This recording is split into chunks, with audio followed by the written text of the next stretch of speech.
WNBA star Brittany Griner has been detained in Russia for nearly a month. Russian authorities only announced Griner's detention earlier this month, 2 weeks after arresting her, after allegedly finding hash oil in one of her bags at an airport in Moscow. She could face 10 to 20 years in prison under Russian law.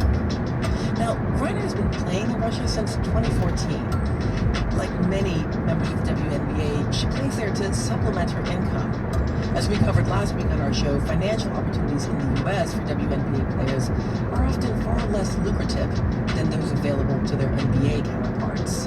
Now, a few details have emerged since news of Griner's detention became public. This is in part due to her family's desire to maintain privacy for the sake of her protection. But her detention is deeply concerning. Amid Russia's violent invasion of Ukraine and the United States' subsequent sanctions, diplomatic relations between the two nations are particularly fraught.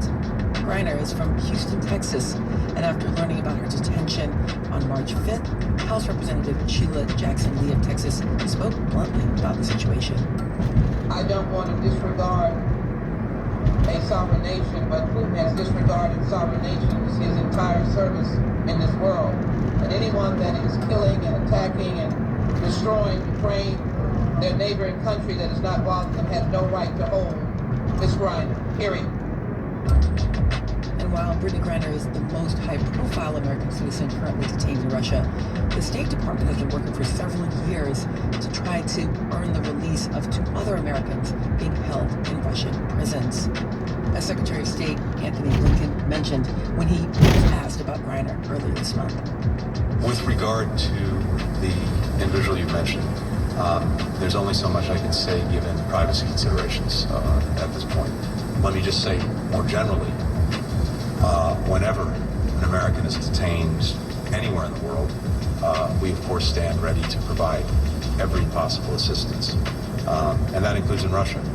As you know, we've talked about this for a long time. We've been seeking the release of Paul Whelan and Trevor Reed for some time, both of whom are unjustly detained. And of course, there's also the fact that Griner is a Black, openly queer woman in a country that is hostile to LGBTQ plus people. Here she is speaking at the GLAAD Media Awards in 2013, the year she came out publicly as gay. Growing up, I always knew I wanted to do something big in the world, have a place. And I never knew sports was going to be my outlet. But with sports, I have a lot of media attention and a lot of spotlight on me. And I'm able to use that for something that's close to my heart, that's close to me.